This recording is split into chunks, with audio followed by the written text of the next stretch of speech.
This is just a prelude to my vent work, random rants, conscious conversations, complaining corner, and old school tips, new school tips. This is just going to be a place where I can come and vent about anything that's on my mind that I want to share, that doesn't really have necessarily need a series, that just all wants to encompass little thoughts. So each segment may have multiple little random things in it. It's no need to watch these in any particular order. And so I'm going to be trying to do these little preludes for each series so that you kind of know what you're getting into. And so you can know whether or not you need to watch all the videos in a certain order, or you can watch it in any kind of way, what's going to be entailed. And I'm going to try to put the basic summarization of what's in each little segment so you know, okay, this is going to be talking about this and this. I don't got to watch that. Yada, yada, yada. But, yeah. Is it me or is anyone else getting tired of food? Like food is just that. Just, it's not the same. I don't know what this pandemic did to the food industry. But I just feel like the quality of food is going down. Like even places that are known for their quality of food, like the well known chains of food places, you got your Mexican popular chains and your barbecue popular chains and seafood popular chains, just all these popular chains. And I'm like, you go to them and, the price is still the same. But the quality of the food is just, I don't know, falling off everywhere you turn. Some kind of salmonella outbreak, some kind of this outbreak. And it's just like, what is going on? And then it's like, is it me or is anyone else getting tired of people using the COVID and pandemic for an excuse to give less service, less quality service, or less amenities? Like, I've been to so many hotels. I ain't gonna say so many, but like a few hotels within the past year. And it's like every time I go, it's like, oh, we don't have this. We don't do this because of COVID. We're not doing this because of COVID. And it's not even just hotels, just anywhere. Oh, we're not doing this because of COVID. Do y'all realize how irrational half of the stuff is? Like, literally, I go to somewhere and it's like, oh, you have to wear your mask. I'm like, bruh, soon as I walk in here and I open my mouth to act like I'm finna eat something, I can take the mask off. What is wearing this mask? And this ain't I'm not putting nothing against nobody who want to wear no mask. That's fine. But I'm just saying sometimes it doesn't make sense. Like, do you really think that me putting this mask on for 5 seconds is going to prevent anything? If you've come out and if you're in the mix with anybody, if you don't take your mask off, period, you're risking exposure if you believe that. If you really have gotten sucked into that. But my point is like sometimes it just don't make no sense.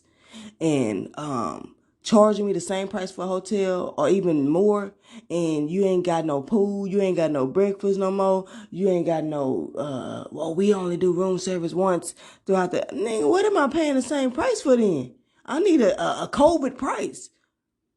If you got COVID coupons or something, because if you gonna give me less amenities, which is what I was paying for when I thought I was purchasing my reservation. It said all this stuff on there. You ain't put, oh, you know how they say times may change due to holidays or due to certain things. I need certain things may be limited because of COVID. I need a warning so I can know, let me call them or let me not even buy this reservation. Let me go look for somewhere who has fully opened up. If you ain't fully opened up, I don't need to fully open up my wallet. Simple as that. It just don't make it make sense. Because I ain't trying to make it make dollars. But anyway, I'm corny. But yeah, I'm just like, it's still be irritating. I'm like, I ain't trying to pay for something that I'm not getting. I'm not cheap. Like, I like finer things in life. I really do. Like, I'm bougetto. But I'm not finna pay for something when I know what it's worth and what it's not worth. That's another thing. Like, I'm not finna go and just spend $1,000 on a shirt just because it has some name brand on it. Heck no. I'm gonna buy a shirt though. I may buy a shirt for $100 if it's something I really like, but before I even see the price, because I typically don't want to spend $100 on a shirt. But me, sometimes I just shop and I'm like, what do I really like? And I pick up something like, man, this clean. And I look at it and I'm like, why I gotta pick the highest one? So, and I get it based on that because I really want it. I really love it based on just purely how it looks, not by the brand, not by the label, not by the price, just because I like it. And that's what you should go with. Not with your ego, but with your heart. What does your heart truly desire, not with your mind? But anyway, I'm digressing again. But yeah, this was just about like stuff that be getting on my nerves. That's it. A little rant. I don't know if it's me, but have y'all ever noticed that when you clean your car or you clean your house, it seems like it gets dirty so fast? Or maybe it's just that when something is clean or fresh or more perfect, it's like the imperfections stand out more. Kind of like, when you just in this world and like the negative always outweigh the bad. It's kind of like that. Because I just washed my car. That's why this is attached to that segment of this video. And I noticed all this dirt on my car. I'm like, dang, I just washed it. And my car is white, so I can kind of just see stuff easy. But I'm like, and this always happens. Every time I wash my car, I swear, it's like something happens where it gets dirty. Like, it just happens to get dirty right instantly, the same day. And I'm like, oh my God. Same thing when, and this is so crazy. Same thing when I used to get my hair done. I swear to you, I kid you not, back in the gap when I had like relaxed hair, I would get my hair straightened and it would rain every time. Every time I would get my hair straightened, it would rain the same day. And I was like, are you freaking kidding me? And I was just like, oh my God, what kind of luck do I have? But it's just so funny to me how stuff like that be happening. And then when I clean up in my house, I'm like, I swear, as soon as I clean up my house, my son's dropping this bowl of rice, sticky this, sticky that. And I'm like, and it's kind of make me wonder, I think all these things naturally happen, but it's just like, it just shows you how powerful awareness is. The fact that I know that it's clean now my awareness is to keep it that way. And so in that awareness to keep it that way, it's like I notice every little thing. It doesn't mean that, it hasn't always been raining or my son hasn't always been making a mess. It's just that now I care more. I care about if he does or not, or, if it rains or not, because the car is clean, so, or the house is clean, or my hair is done. And so that's kind of like that power of awareness and that power of caring. When you actually care about something, you have a stronger will to keep it a certain way. So I don't know, that was just something I was thinking about, because I'm like, dang, every time I get something clean or get something neat, something happens to make it unneat. I'm like, is this some kind of test to like make me let go of that perfectionist syndrome and that phobia of perfection or whatever, all that kind of stuff? But whatever, I don't got to be too deep, but I just was thinking about that and wanted to share it. Hey y'all, so I'm just going to come on here real quick to talk about something. It kind of just made me think of this. But so I went to the car wash. I was like, I could really go do it myself. I can vacuum it for free and get the car wash for like $7.99. Just run it through. But I was like, you know what, let me tap into my what everybody calls divine feminine energy and just like allow myself to receive, just sit back and let somebody do something for me, you know what I mean? And, just pay the cost. Sometimes you got to pay for what you want to get what you ask for. So I go and I pay for like one of the highest, services they have, basically about $28. And the only thing it doesn't have is like some kind of wax or whatever. But I'm like, I don't need that. That has another kind of coating. That's fine. So I go through, I go and watch it come through, whatever. They dry it off. Then I get in the car. I'm like, and it's so funny because before I got out of my car, I was like, I just happened to look at my passenger seat. I'm like, okay, some crumbs in the seat. And I was like, okay, they're going to get it. I get in my car after they supposedly, they're done. And the same crumbs are in the seat, exact same amount. And I'm like, I'm not being nitpicky, y'all. Like, but seriously, it was like the same. It wasn't a little bit either. Like, it's like a good noticeable amount of crumbs. And I was like, well, maybe, okay, but before I get to that, but, so then I'm like looking, it's still a lot of like dirt and stuff on the floor. I'm like, what the freak is wrong with the vacuum? Is it low pressure or something? And then the rear view mirror is still very dirty. It's like they sprayed something and it may have dried up or something. They didn't wipe it or rewipe, whatever. The inside of the windshield of the big main windshield is dirty. I'm like, I could have did better myself. And it's just like, it started making me realize the cliche.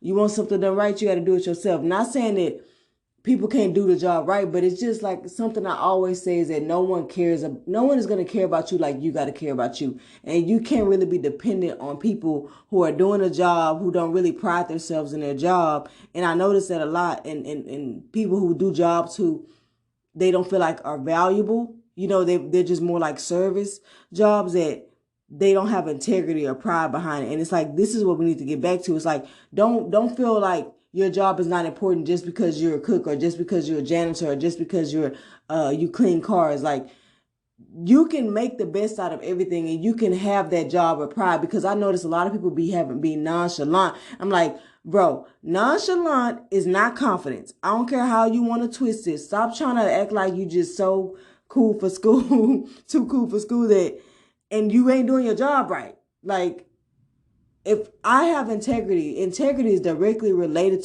to like self-love. My self-worth is dependent on my loyalty, my integrity, how I treat people, how I treat things, how I pride myself in doing things the best I can. I put my all into everything. That is directly linked to how much I love myself. And it's like, we need to get back to that. Integrity is a big part of loving yourself. When you don't have integrity and you just like F it all the time, it's going to reflect in how you feel about yourself. So to build that self-love, one way is with integrity, is with pride. And I mean the good pride, not the pride where you feel like an arrogance, like where you feel like you're better than other people, or you know so much that you can't never learn nothing, because that's a roadblock. You know what I'm saying? So, but anyway, I was like, dang, I could have did this myself. And so let's go with the cliche, like, I think I just repeated myself, but well, when you want something done right, you got to do it yourself. Because I literally had to leave there and go to this other well-known. Now, the one I went to is a well-known car wash. I'm not gonna mention them, but and I went to another well-known where I was like, I could have went here from the beginning, where I just vacuumed it. So I had to go over it with the vacuum, and it still didn't do too good of a job. I'm like, these vacuums just really must suck then, and I probably need to just get my car detailed, because sometimes you do have to pay a little bit more of a price to get the quality. But it's like, I'm paying $30 already. You would think the car wash would have been better than that. And so it's also too, sometimes you just got to invest in DIY, like in a sense, like doing it yourself, because like I said, you're not going to care. No one's going to care about your car like you. And to prove to whoever you believe in, I believe in God, but it's like I always say, God's not going to give you more than what you can handle, or give you more when you can't, when you're taking what you already have for granted, when you're not being appreciative. And that comes with maintenance. That comes with keeping up with it. I let my car go a little bit too long without getting it washed or vacuumed, because I really didn't want to go get it done. And it's like, you need to keep the maintenance up on things and show that you're appreciative of this car. Show that you're appreciative of your body. Show that you're appreciative of your hair. Show that you're appreciative of your house or apartment. Even if it's not the dream house you want, take care of what you got right now, because you're not going to get in the, people always think by the end of something, I'll know how to do it. Oh, I'll take care of my house when I get the house. I'll take care of the car that I really want. I ain't taking care of this hoopty because it's just a hoopty. That hoopty is getting you from point A to point B. Or I'll take care of my body, or I'll wear better clothes when I lose the weight. No, love your body now, because that body is still carrying you. Oh, or I'll take care of my hair when it grows to a certain length. It's not going to grow to a certain length until you start taking care of it. You see how everything is counterproductive? It's like you wait until something is better or perfect or always bigger. That's the ego. And it's like, you have to know that, take care and cultivate the seeds and the foundation of everything so that it can grow. Everything, think of it as like a seed. What you need fertile soil, you need water, you need sunlight, it needs nourishment. Everything that has value in your life needs nourishment to continue to flourish and to continue to grow. You can't expect a plant in a dark closet to just grow and you don't pay it no mind. You can't expect your dog or your cat to live for a long time if you don't even give it no attention, no love, no affection. Everything needs love and affection, and nourishment, maintenance. Those are forms of love. Those are tangible forms of the energy of the spirit of love. Everything needs love. When you do your hair, Take the time. Don't be rushing and being irritated and frustrated. Do it when you have time. Nurture, caress those curls, kinks, whatever. I always say Afro texture, kinky hair like mine is high maintenance. We need more. There needs to be more maintenance to it. And so that's how you start to try to cultivate that love, to gain that patience. Sometimes we're very impatient, and in this society, there's so much anxiety because everything is rush, rush, rush, rush, rush. People behind you. Oh man, I gotta back in. Look at them cars. They right there. They putting this pressure on me. Oh, look, I'm trying to check out and I'm fumbling through my bag to get my money in my coin. Like, screw them. I'm sorry to say, but you can't let people's emotions be projected onto you, or your fear of that pressure be reflected into you, because you only making yourself anxious. You know what I mean? And so it's just kind of this is more about appreciation and reflecting and reframing, because and also normalizing your emotions. It's normal to feel pissed or to feel frustrated or to feel irritable. Like, that irritated me. I'm like, bro, I could have saved my little 30 and did it myself. But then I started looking at it like, no, you really didn't want to be in that sun and doing this and that. It's good enough. I sprayed my little fragrance because the fragrance that they said was complimentary. They ain't even do that either. But I just went on and sprayed my little thing. My car knows I'm trying to show appreciation for it, so I just want to, cater to my baby for a moment. And I did that. But I was like, it's okay to be pissed. Shoot, on the ride home, so many cars was driving stupid. I'm like, boy, y'all must not have no kids. I don't know, because it's like people be driving like a bat out of hell. And I'm like, I used to be like, oh, I don't have road rage. There's a difference between cursing in your car or getting pissed versus chasing a car down, waving a gun or rolling your window down and cursing them out. There's a line. So like I said, emotions are normal, but it's the behaviors that you have to kind of look at that's associated with that. And that's how you know how to regulate those emotions and your reactions to everyday life. Life is always going to happen. And it's okay to honor emotions that you feel. It's not saying that, oh, because I get pissed every time a car cuts me off, that I'm not spiritually evolved. I'm sorry, but it's like, we do that a lot. We judge ourselves a lot. The inner critic in our mind is so big. And a lot of times also another little thing I always say is, you can't expect a you from somebody else. Sometimes we go through life and we get frustrated because, we're being this loving and person, and we're always catering to people and just trying to do the best and have this sense of consideration and just compromise. And sometimes it does get exhausting because you live in such a world with so much negative energy that you carrying your light and you being that positive light is exhausting sometimes. And sometimes you're just like, man, why can't nobody just treat me the way I'm treating them? And it's like, you have to know that God is blessing you in other ways. You can't always expect people who are flawed human beings just like you to give you what you're giving them. But it does mean that you may have to set love limits sometimes. It don't mean just cut them off, but it's like, maybe I'm not going to keep giving to this person, even though I know my blessing's not always going to come directly from that person that I'm giving, that I'm blessing, but still know that you do have to set boundaries, because that is going to let that person know that they can't walk through life. We're always teachers. And so when you set a boundary with a person or a love limit or tell a person about themselves and how that is not going to fly with you, you were put there to tell that person that because maybe no one else has ever done it. And to me, that's true love. True love is not about enabling or coddling a person to the point where you never tell them when they're wrong about something and you're just a yes man to everything that they do. True love is a sense of tough love as well. It's where you actually care enough about the person that you tell them how to better themselves, that you help them better themselves, and not in the sense of I'm better than you or hierarchy, or classes, but just, I'm not going to sit up here and let you waste your life away doing all this dumb stuff and not holding you accountable. We need accountability partners. Some people say I've heard before in a video on this YouTube page called Women of Impact, they call super friends, where, you can lean into them to tell you when you're not prioritizing right, or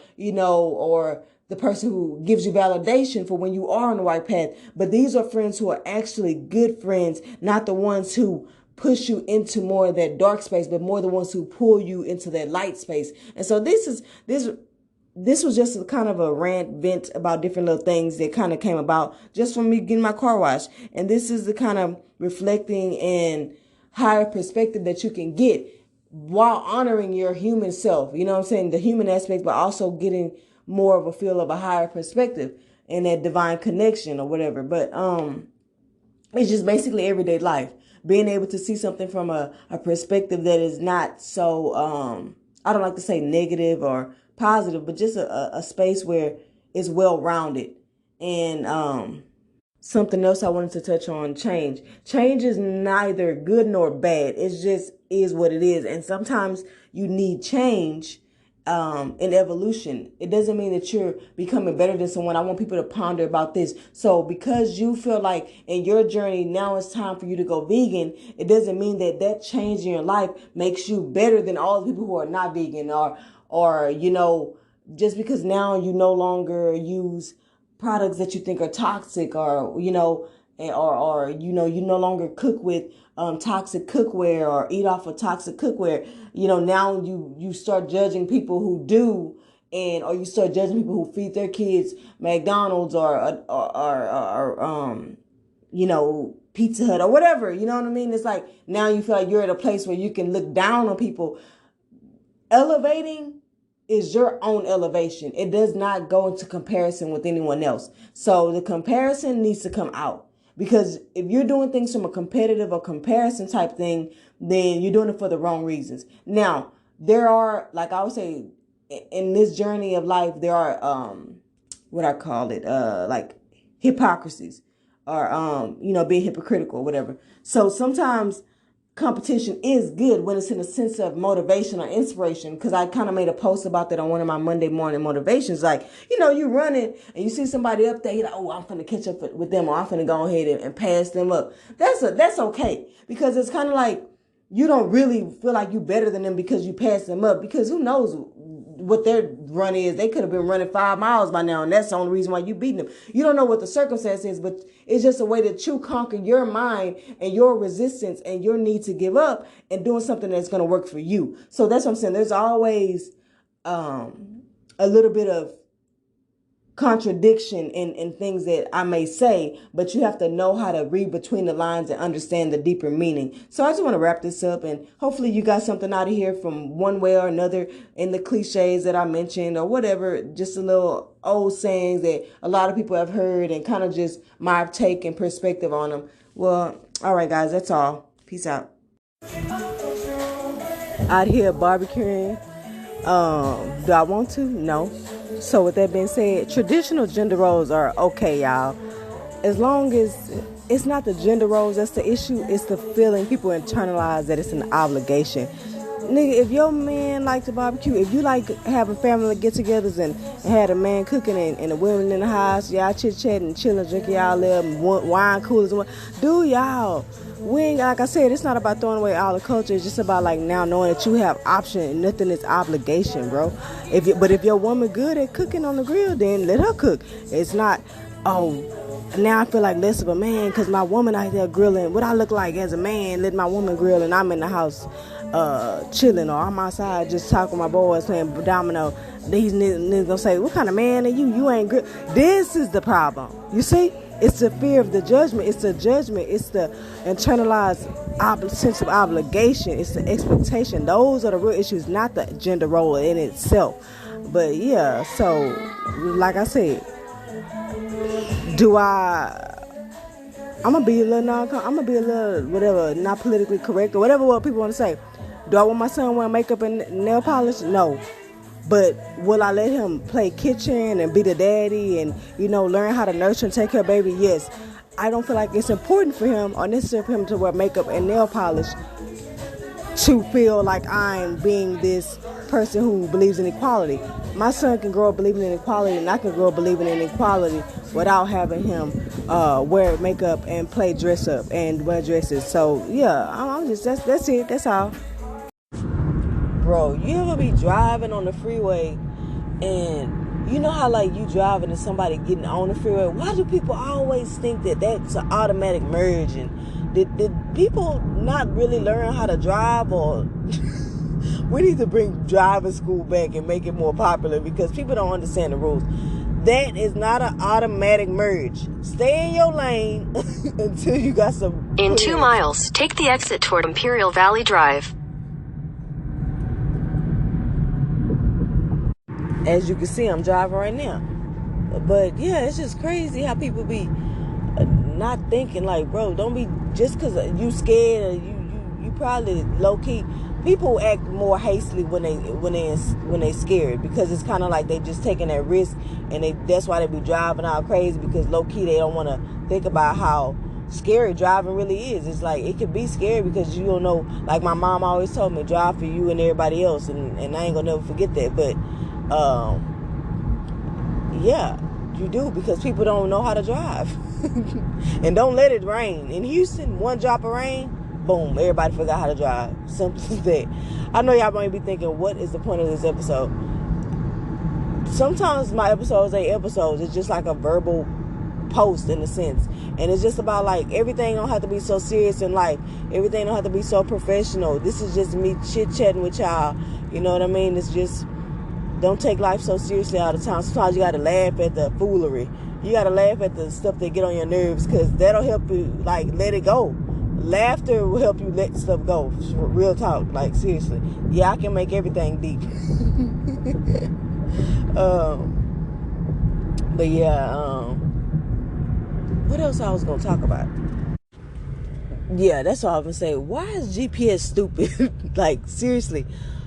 If you ever use your GPS when you kind of know where you're going a little bit, you will know how I don't want to say manipulative, because y'all like, dang, it's not that serious, but you'll know how like dumb GPS is. And I don't know if it's dumb, or is it that it's trying to make you go routes just so you can pass up these stores and pass up different attractions so you can see what's going on, and or let me go here, let me go there.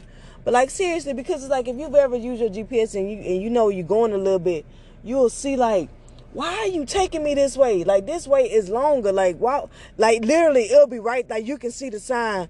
Oh, there go the Target right there. It'll say, okay, now you're gonna go, and it'll be like 5 minutes away. How is it? I see it right there. It want to take you all around a whole nother loop. Then it start telling you wrong, rerouting. I'm like, bro, let me just get off of this. And this is why I say sometimes you get led somewhere by somebody and they leading you the longer route, the wrong route away, and you kind of know. I'm all about working smarter, not harder. And sometimes people want you to work harder just to waste your time, for their own meanings, for their own purpose. You never know why. But this is why having a little know-how is good, because you can prevent yourself from going down the long road. And that's just my interpretation, like looking at it from a little deeper. But it's just like, yeah, basically back to the fact that the GPS is dumb, bruh. Simple as that. Y'all ever wonder why niggas ain't never satisfied? Like, you can't win for losing. What? Think about it. Think about it. When you go to the restaurant or anywhere where you need some kind of service, and then, you know, say the person ain't, like your waiter, serve or whatever, ain't nobody coming, you been sitting at your table, you ain't even got no bread, no salad, no nothing, no drink, and you just waiting 10 minutes go by, you finna be complaining, like, let me guess, because we black, they ain't come to our table, huh, and all this other kind of stuff. Okay, let's try another scenario. You come to the restaurant, and your server's at your table, right there, boom. Can I help you with anything? Or let me get you a drink. Okay, you got your drink. They come back. Anything? You guys all right? They done came to your table like 5 times in the last 10 minutes. Then what you finna say? God dang, bro, I'm good. You finna be telling all your partners, your girl, your dude, whatever. Like, golly, what they keep coming over here for? Let me guess, cause we black. They thinking we gonna dine and dash, or why they keep we good? Why they keep coming over here asking us? You see? You can't win for losing. We don't never. We ain't never satisfied. We just gotta be complaining about something. You gotta ask yourself, would you rather them be catering to you or not? When me and my husband went to the Kima, he had me cracking up because the what do you call the front desk clerk? She kept asking him, it's about the AC because we got lucky to get that room. First of all, they almost didn't put it out because the AC wasn't working. So she's like, just let me know if the room's working, if the AC's working. And so every time he walked to the front for something, even if he was going out to get bags, is everything okay? Is everything okay? Is the AC working? A handful of luggage and everything. She stopped him. Is everything good? Y'all sure? Let me know if it's not working. He's like, God, she done asked me about 5 times every time I turn around.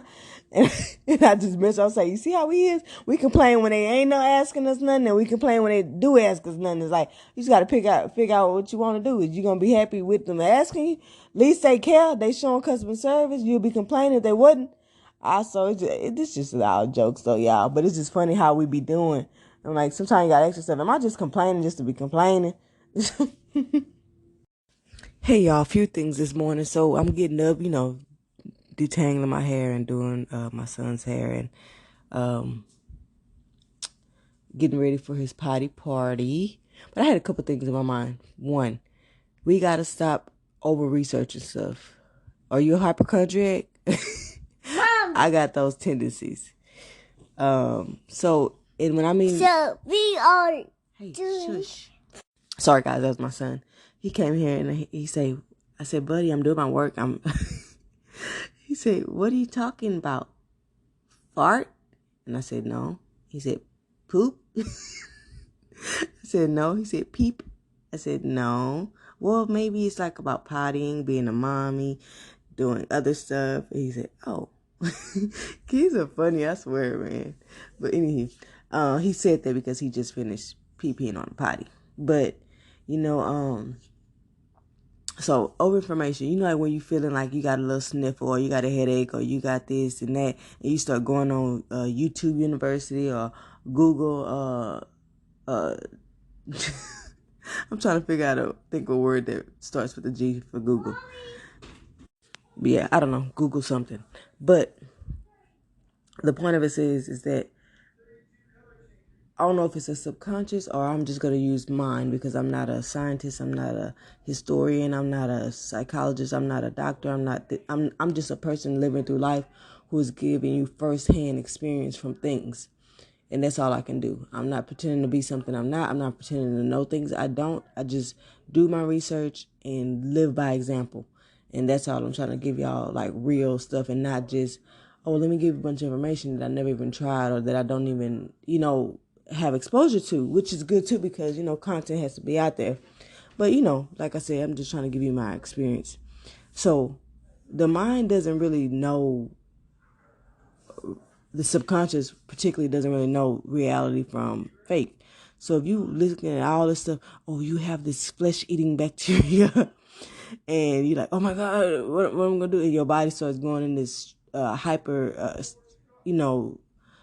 fight or flight type of mode, this hyper stress mode, then you're reacting to it as if it's true. And so you can actualize stuff because how can I say this? If you start reading symptoms of a disease, right? Your mind will start making you feel like you actually do have that.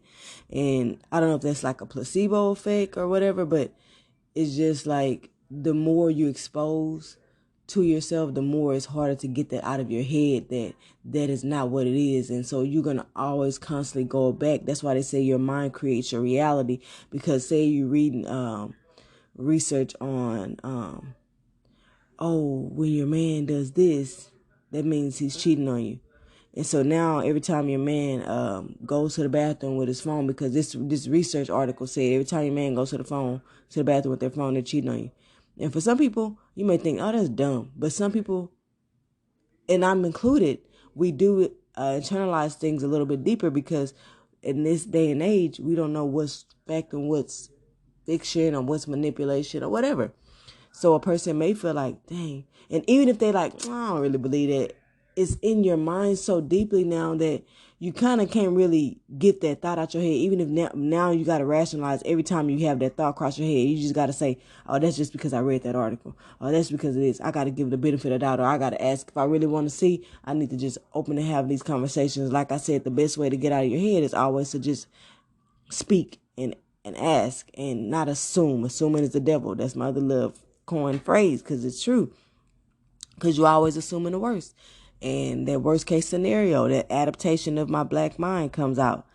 Another one I was going to say is, if you're potty training your child, these are my random rants, y'all. So I'm going to do a prelude. All of my series will have a prelude starting, I don't know when, but I'm going to gradually start adding preludes. So that way you can watch that first and have an understanding of what each series is going to kind of encompass. So you can kind of know, is this something I got to read every segment, or I can just kind of go out of order and go listen to whatever I want to listen to based on the little title. Because this series is going to be about random rants, a complaining corner, basically somewhere where I can just complain about dumb little stupid stuff that happens in my life. Like Kroger's changing them bags to them old hard bags. They know black folks use grocery bags for everything. Come on, I can't use them. I can't do my conditioning treatments. I can't use them for trash bags in the bathroom. I can't use them for to-go plates. But anyway, but also if you potty training your child, don't feel discouraged if they have accidents and like you feel like they're regressing, especially for circumstances for if they have a tummy ache, or if they're not feeling well, or there's some kind of pain going on. Because see, the thing about children is that, like I said, they haven't been conditioned to do anything that represses themselves yet, because to fit in or to look normal, or to look civilized or have home training. So they don't know how to repress their body. If they have diarrhea or something, they're gonna let it out. They're not taught to clench, repress this bodily function. No, diarrhea is something better out than in.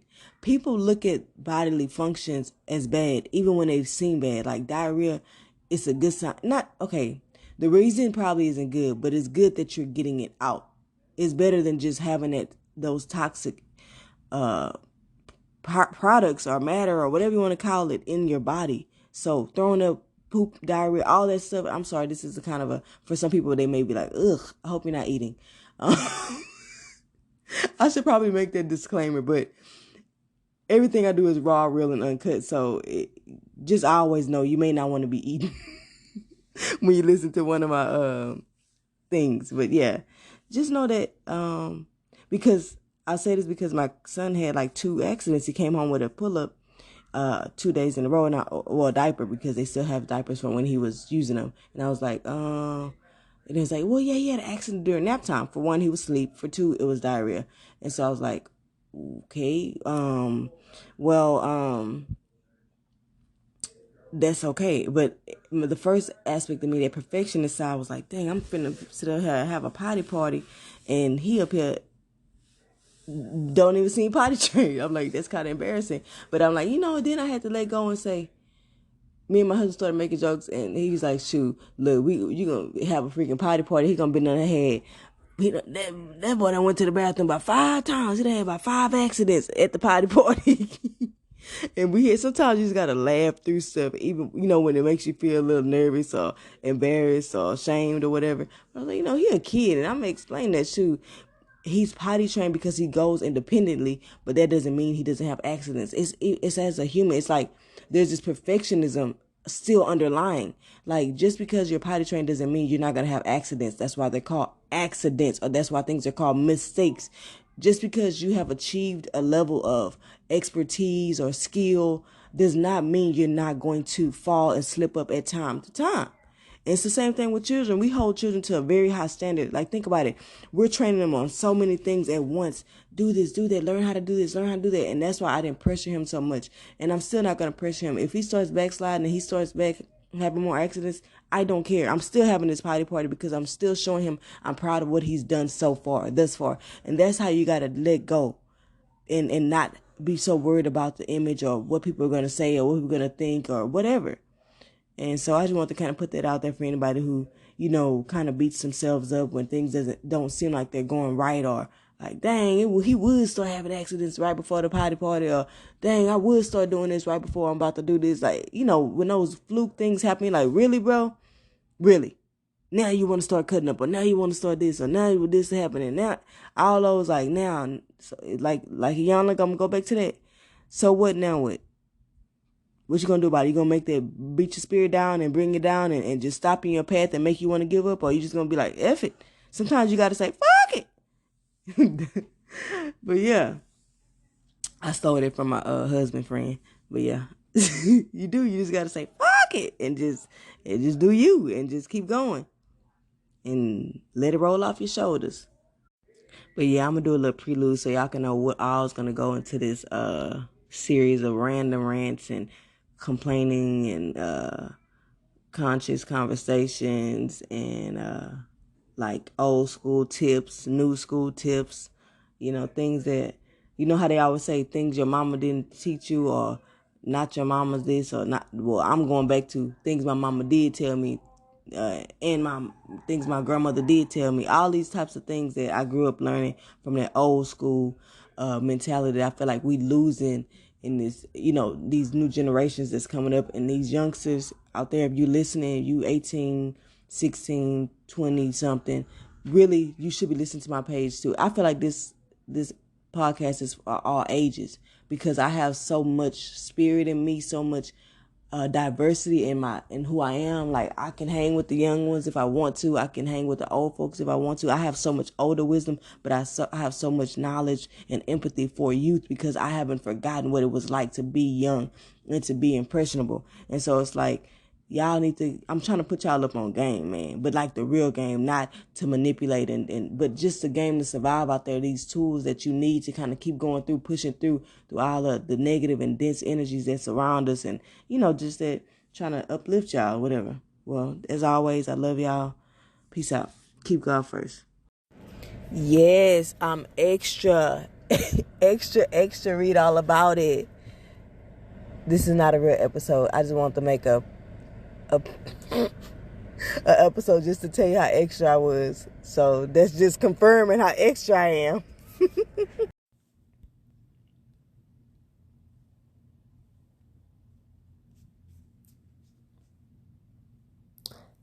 We're back. It's that time again with another episode of Random Rant Wednesday. I literally just made that up. Yes, I'm well aware that Random Rant does not start with a W, but it sounds good enough. This is where I get all the crazy-ish from my mind off my chest, and yes, I'm well aware that it is some crazy-ish.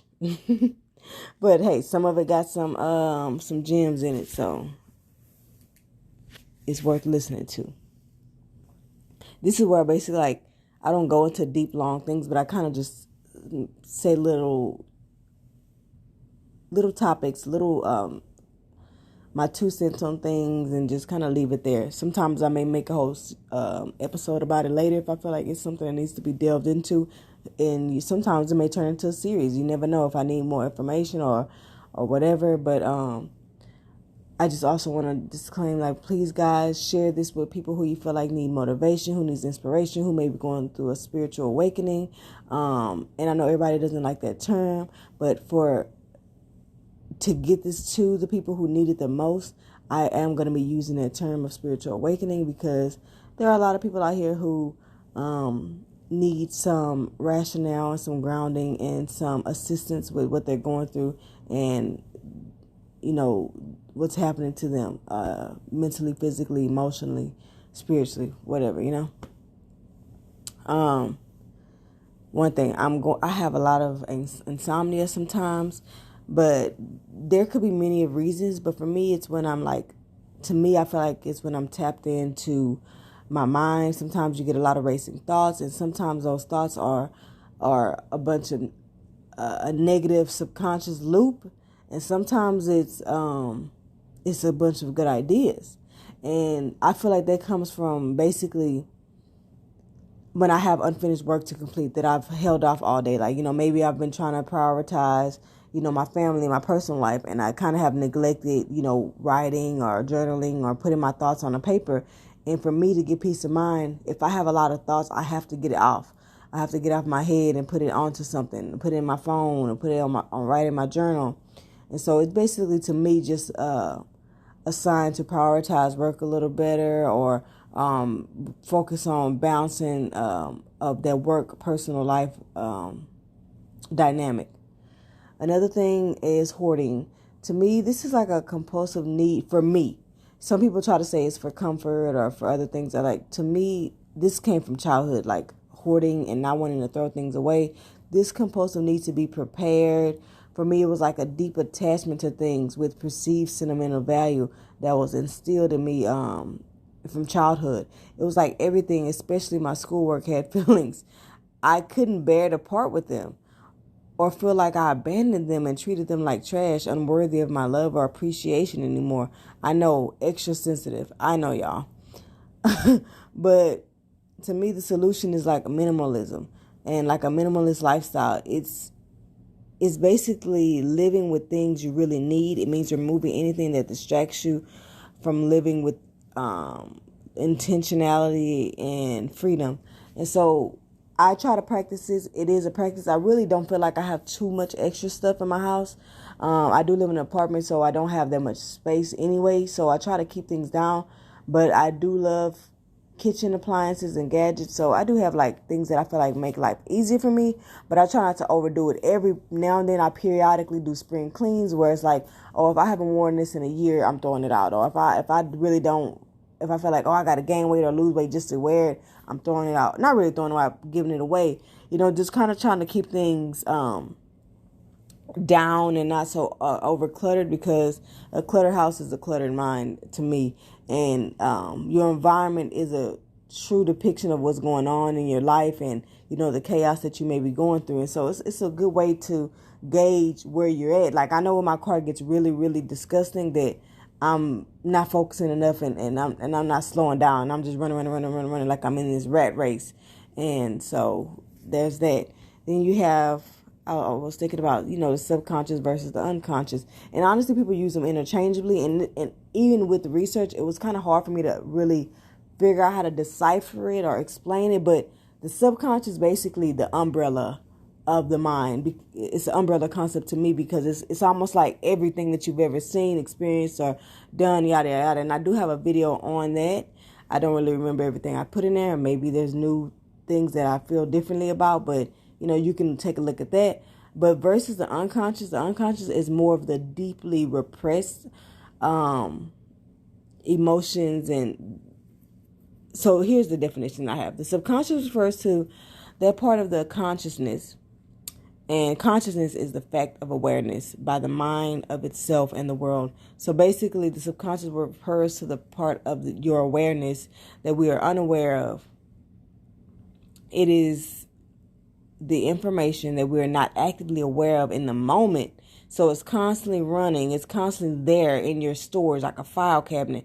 But that can influence us nonetheless. Like, it's still information that you hold within your body and within your knowledge. You just are not always consciously aware of it, such as things that are heard, seen, or remembered. The unconscious mind, however, is a term coined by Freud to refer to a part of the mind that cannot be known by the conscious mind and includes socially unacceptable ideas, wishes, desires, traumatic memories, beliefs, and painful emotions that have been repressed. So a lot of times people say the only way you can really get to that, tap into that, is more like how can I say, like hypnosis. But people, I think that's Carl Jung. He figured out shadow work, and so I feel like that is kind of in essence a part of the unconscious mind, the parts of yourself that you may have labeled as bad or good, and so and I feel like this pandemic kind of uncovered a lot of the unconscious. It kind of made it come to surface because that traumatic experience, that stress that we were under, triggered it in some way. And so that's what a lot of people, I feel like, we're going through. Consciousness emerges from the operations of the brain. And so it's just an encompassing of how we think, how we see the world, how we behave, all these other kind of things. Let's talk about, let's normalize stress as a feeling. And I feel like normalizing isn't something that is about, how can I say, about this, more about the basic societal norms that are about labeling and stigmatizing or grouping, but more like this. I feel like the things that are that we need to normalize is it's to not make people feel like they have to be that way, but to make people who feel like they have something or not harbor. Basically, the more normal something is, the less shame is attached to it. And the more aware people are of it, and that it's something that people go through, the more it's the stigma is taken away from it. So stress as a feeling should be normalized. Come on, we live in America. You mean to tell me that we don't all have some level of stress? But also while learning how to self-regulate when feeling it.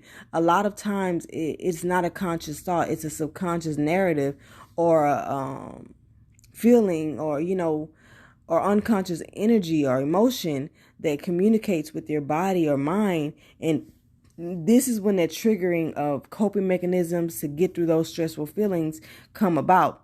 And that could be in anything. That could be mental delusions, illusions, or whatever. It could be addictions or whatever. But stress is a feeling of emotional or physical tension. This is a definition I have. Is a feeling of emotional or physical tension. It can come at any event or thought that makes you feel frustrated, angry, or nervous. Stress is in your body's reaction to challenges or demand. And so stress can be something that physically, like, you can feel, like, sometimes my muscles get tight and I can feel like muscle knots in my shoulders and in my back and the trapezius muscle. And that's very common, within the neck, shoulder, trapezius area is a really common spot for people to hold stress, along with like their jaws and stuff. And so, but it could also be like an emotional stress, like just feeling stressed out emotionally or, mentally. And so with this age of information, media bombarding us with all this stimuli, we're overstimulated. And when we went through the pandemic, it was like the straw that broke the camel's back. It was just the overflow of stress that triggered so many things within us that we may have never really been aware of, that it was just like the snowball effect, and just it was downhill. But we making it through, and we learning how to self-regulate now. We learning how to do stress management, because we don't want that silent killer. Nuh-uh, not over here. But anyway, I wanted to put something about what I think soul is. I'm always kind of like deciphering spiritual jargon, and I have a whole episode I want to do eventually, but I kind of don't want to do it because I don't even want to really introduce people to all the spiritual jargon, because like I said, sometimes it can cloud basic understanding. But soul to me is just another way of saying heart, because when you think of soul food, when you think people like, oh, they put soul into that, it's basically like they put their heart into it, like they put the true essence of themselves. Like there's so much love. And what is the heart? Love. It's a physical it's like the tangible organ of love, and putting heart. People also use heart simultaneously as soul. That, they put their heart, they put some heart in there. You know what I mean? And so soul food, we put our heart and love into when we make it. And this is why I feel like even though the food may have not have been the best quality that we have had, it has kind of come passed down to us.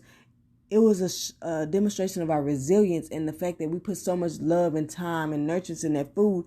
We prayed over, we do so much in preparation. It's like, you can give us the bottom of the barrel if you want, but we still gonna make it through, because we have soul, we have heart, we have love, and God is love. And the more you have God in your life, the more you are gonna make it through anything. But let's go to next. How music videos and trends make you want to change your appearance. I ain't gonna lie. I remember when I was little, I know y'all all remember like going through high school and having like little dumb trends you did. And there was one, everybody started getting those dimple piercings. And I saw somewhere people was like, if you just hold your hand here, it's like you'll start to form dimples. Like just keep your 2 fingers in your dimple area, and when you smile, when you talk. And I was literally discreetly walking around trying to have dimples, and it just shows you how impressionable we are as children. And it also shows you how much we are always trying to alter ourselves for acceptance and to be seen as beautiful, instead of learning how to accept who we are. Self-acceptance is so freeing, and it makes you stop trying to be what everybody else is. And the more you start to love every little thing about yourself, the good, bad, the beautiful, and the ugly, the more you empower yourself. Because all of that altering and shifting And I'm not saying, not work out or something like that. That's something that's achievable. But I'm saying really changing and altering the way God has made you to try to attract somebody or join this club or be seen this way. It's defeating to the spirit. But with that, to me, just knowing how we were impressionable as kids, it should cultivate compassion for the youth. This generation has gone through so much more than we had to go through. Yes, we had a lot of struggles, a lot of mental and psychological struggles, but what they've had to go through, not having prom, not having this or that, and not having, and the way the technology is and the communication is like the way it is now, their lives are different from ours.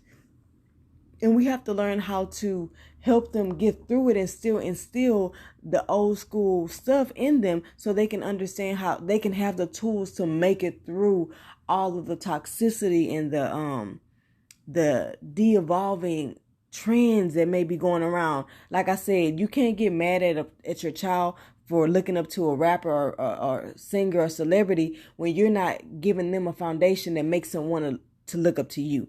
You're their foundation. Like I said, if you don't give them the tools, they're going to go searching for them somewhere else. And it's going to usually wind them up in a situation that they don't need to be in. But, just keep praying, self-worth in relation to all of our icons being broken down in the media. For example, I don't even know if I want to say these people, but I kind of mentioned this in the media manipulation series. So you can go and look at that. But just basically it's disheartening to our spirit and our psyche. And I talk about the spirit a lot.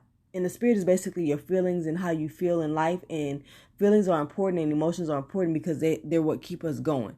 And so an uplifted spirit is a person who has enough positive energy within their body and the positive emotions to keep going and keep staying motivated. But a person with a low spirit is a person who's depressed, stuck in debilitated in anxiety, debilitated in paranoia and fear and all these lower emotions and negative emotions. And so when we go through life and we see nothing but negative depictions of people who look like us that we relate so heavily and deeply to, which is known by people who want to manipulate us through media, it's disheartening, especially when it's like somebody who had a legacy of greatness, and then in the end you took that away and you tarnished their name and you defamed their character.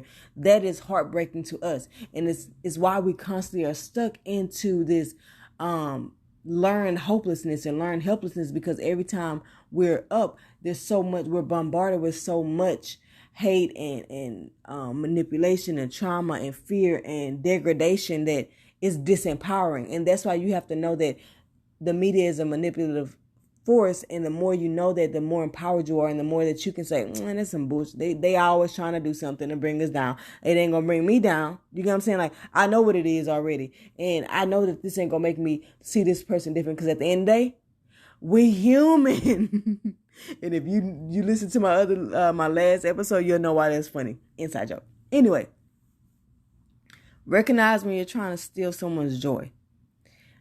I can attest to myself that I've seen people who were in a good mood and just extra happy and goofy, and I feel like aggravated or irritable. I'm like, man, y'all doing the most. So you're not even that. You're not that happy. They annoying. I wish they just shut up. And it's like, you have to ask yourself, what is going on within you where you can't allow that person to have joy, where you can't allow that person to choose happiness. When you've been depressed a lot of your life and you choose happiness every day, it's a choice, and someone comes and rains on your parade, them negative Nancys or pessimistic Pollys, like our pessimistic Patricks or negative Nicks, let's make it gender.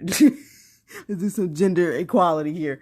But, just you have to ask yourself, it's a two-way street. Like, what is going on with you where you can't allow somebody to be happy? That's what you need to be worrying about.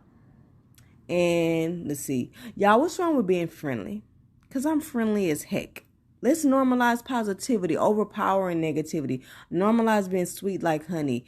Like they say, you'll catch more flies with honey than vinegar, right? Guys and girls, A smile and a good morning and how you doing doesn't mean flirting. This is why a lot of men internalize this feeling of, from men being perceived as villains, unsafe, abusive, aggressive since the dawn of time. Believe it or not, that is in our collective consciousness. And the black man is one of the most feared people in America. And it's sad because they go through life with so much internalizing, so much pressure. And this is why I'm a big person of not leaving men out of healing. And a lot of times it's easier for women to heal and women to be emotional and express and release, but for a man it's not. And it's just that, yes, some men are interested in, they're attracted to you. Maybe that's why they're speaking, but it's like women, because of the traumas that we've carried, we take certain things as, don't be speaking to me, da, da, da. Or, we may have a man who cares about us and who wants to protect us. And so that narrative is perpetuated that men are predators and we're prey. But it's like, learn what your filters are. Learn why you feel certain things when a man is saying good morning to you, or men understand why a woman can't speak to you or say good morning without you feeling like she's interested in you, or why she can't just smile at you and not think that she's interested in you. Flirting, yes, those are cues for flirting, but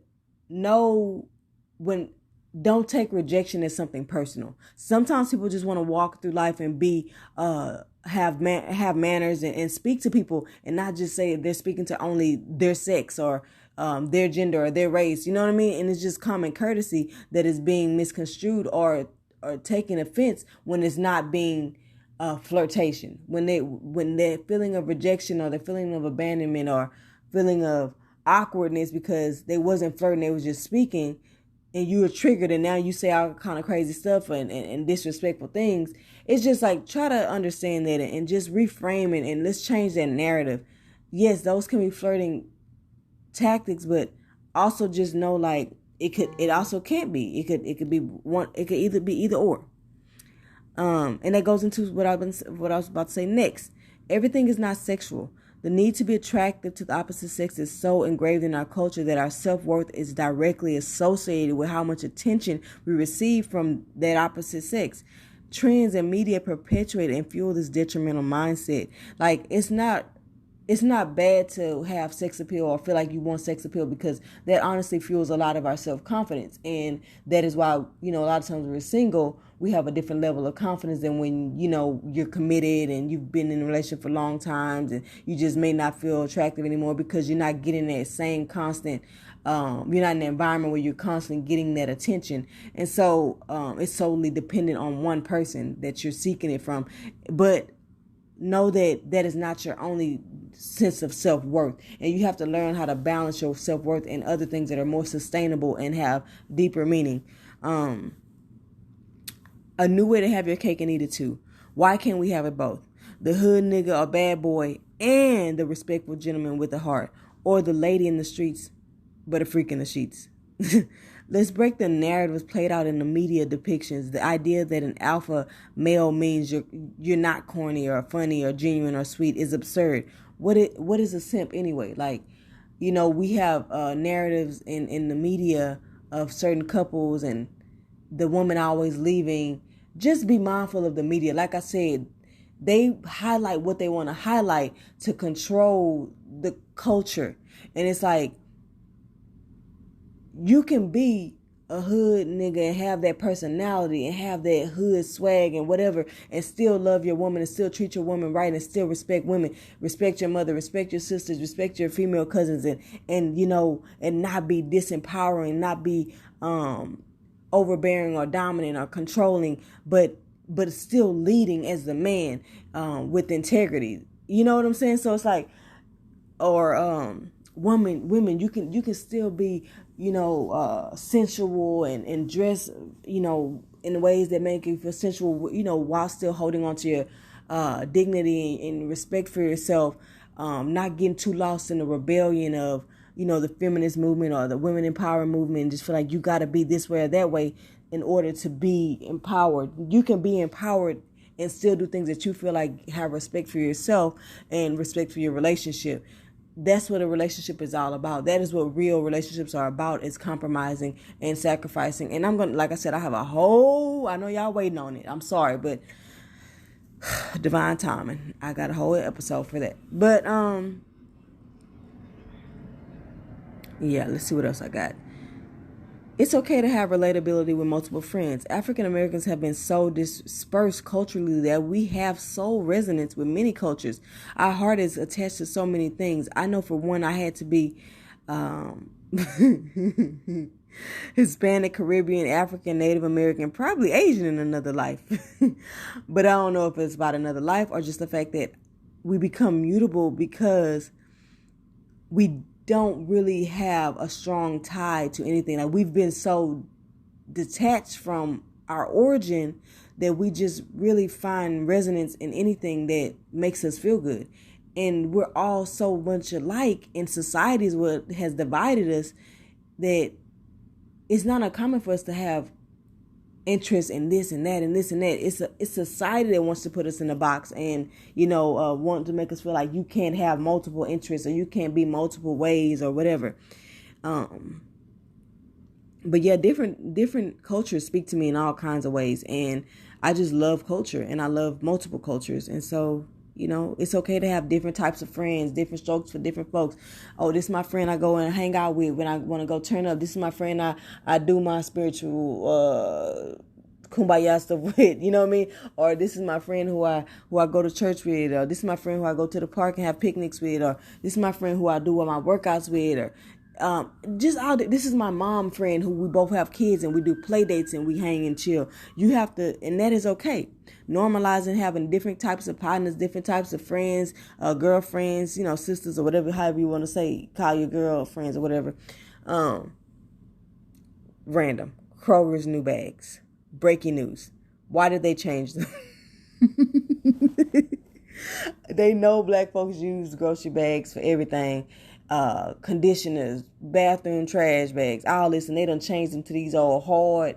Luckily, I think they're getting back to it. Somebody must have said, man, they don't like these bags, because I feel like I starting to see them emerge again. But I was like, are you serious? I recycle my bags, and they done changed them, and I can't use these for my conditioner treatments or whatever. I probably mentioned that before, but I kind of be forgetting, and you probably needed to hear it again. This kind of goes with hygiene. If those towels got more holes than a slice of Swiss cheese, throw them away. If they don't turn from white to gray and it look like a pair of French jeans from Fashion House, throw them away. Yeah, I'm corny. I don't care. It's easy to start rationalizing and making excuses, but once you start doing that, it's a slippery slope to a buttload of roadblocks. So, I mentioned this before, I think, in my motivational movement. So you want to hear more about that, check that out. Motivational Movement Monday, I believe. It's the feeling that our society is conditioned to want quick and easy fixes, but nothing in life worth having is really quick and easy. And so it just sets you up for failure and defeated feelings. Okay, everybody ain't got home training and common sense. Your common sense ain't everybody's common sense. A lot of times we hold people to our standards, and you can't expect the you from somebody else. You can't expect the you from somebody else. Like, so don't be saying like, man, it's common sense, because maybe it's common sense to you. Maybe that was something that was instilled in you. Everybody didn't have the same upbringing. Something else that came to my mind. High school was my best practice for life, and I ain't even know it. Just think about it. For an insecure sweet soul, the world is cruel, and the grown children in it make it so. Full of bullies, cliques, cool kids, and big kids who all so desperately want to belong and be one of the cool kids, but who really are just a bunch of influencers who knew how to play the game and lead people who desperately seek leadership, while deep down they're insecure and battle with self-confidence themselves. That's why they so desperately need others hailing over them to feel a sense of self-worth. I call this the Hollywood effect or syndrome, whatever. I just literally made that up. But yeah, it's kind of like, it's high school is symbolic of life, and how everybody is clicking up and putting you in this box and that box, instead of being like, collectively accepting of everybody and just letting people be. And if you want to be goth and be in the art club, or be goth and play football, or whatever, you know what I'm saying? I'm just being like very symbolic in general, but it's basically just letting people be and learning from life.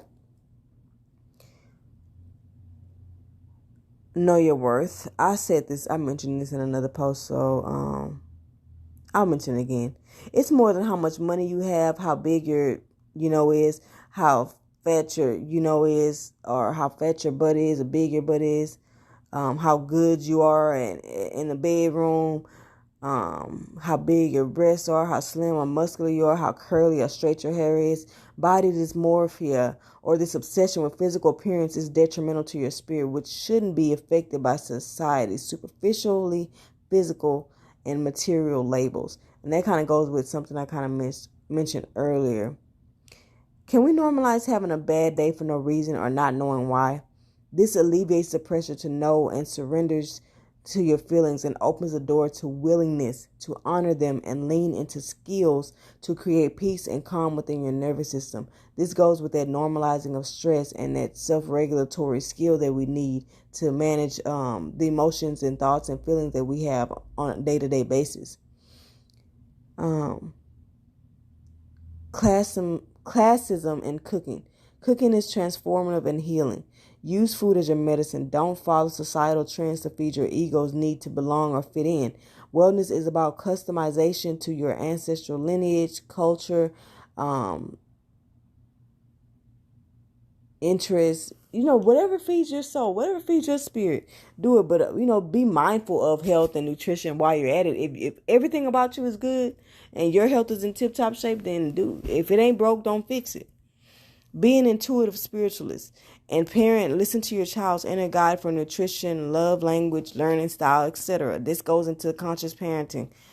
Radical self-love and self-care. Use baths, a cup of coffee, a run, gardening, whatever to connect with, uplift your spirit's energy. Learn what it likes and when it likes it. I don't care. I don't know if awareness...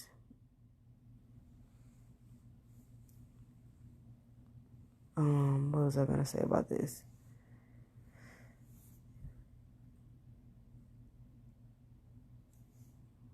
Okay. Learn what it likes and what it doesn't like. I'm going to end it there because I kind of don't know what I was going with on after that. Phone dopamine detox. I think it's time for us to kind of take a step away from our phones. If you don't do it already, just set out a time to look at your phone, or set out time to not look at it, and give yourself a break. Maybe before bed, put the phone down at least an hour before you got to go to bed or something like that, so that you can kind of wind down and take a break. If you can go longer, then do longer, and just so that you can focus on more on life, stopping and smelling the roses, or doing something that you need to do that you've been holding off from. Spirituality is one's interpretation of life, which is basically their perceptions, perspectives, and symbolisms of what life means to them, usually to help empower them or rationalize things that could bring them down. But only you have the power to know what can truly empower you. Know that releasing control, and that God is the only Savior strictly relies in faith. Sometimes even the things you come up with are not empowering to not only you, but others as well. I ground my perspective with the intention to objectively uplift those marginalized and oppressed in a loving, compassionate, and empathetic way that promotes a contagious effect of these emotions, not their less optimistic counterparts. Don't listen to these therapists out here trying to make you feel like your parents are the sole cause of all your inner child wounds. Psychology deflects from the root of the issues as well. My perspective, based on how it makes me feel, is that it's another form of psychic manipulation.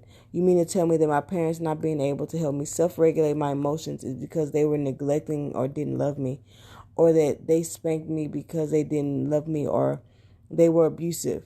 Okay, it's like no spectrum. So the question is why, though? In healing, you need forgiveness, compassion, and empathy to gain inner and overstanding. What gave me peace with unresolved wounds is knowing that my parents really did and do love me, and did all they were holistically capable of doing with the tools they had at the time. It's hard parenting, especially with multiple children, as a Black person in a society that is not generous with resources or assistance to help heal you as a family. And honestly, my childhood wasn't really as bad as we see in the media. And a lot of people do have bad upbringings, but honestly, mine really wasn't. And it was a lot of love within my family, and that's why I think I'm able to have so much love now and have such a open and big heart to humanity. When healing old wounds or unpacking the emotional baggage, so to speak, don't do more than one at a time or you'll bleed out and never see it coming until it's too late. Open one wound, nurture it and heal it, then move on to the next one. It's no rush, Entrepreneurship and the challenges for the black spirit. And when I say spirit, I mean emotions, personality, and for your soul, the heart and your character. There's a lot of challenges and pressures that we face that fuel our anxieties.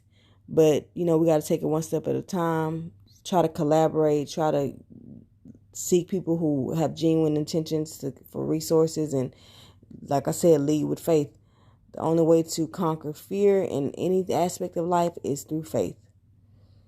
A foundation in faith never fails. I'm also going to be posting a Dear Black Men and Women audio letter, and it's kind of just bringing some compassion to the women who may be going through a lot of emotional, psychological issues again, and it's for the men as well.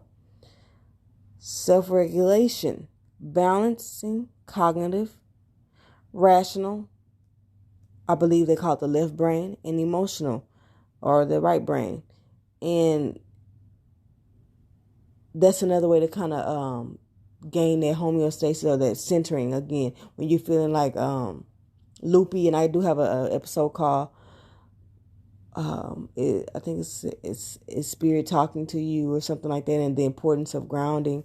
And it's basically sometimes we get too much into our emotional state of thinking and those feelings, and we start to think with those and perceive that as our only sense of reality, and they can become a little irrational at times. And so to balance that, you have to know how to use your cognitive brain or your rational brain and kind of ground your feelings and your emotions with discernment. And so I have episodes on that as well, so you can look up discernment.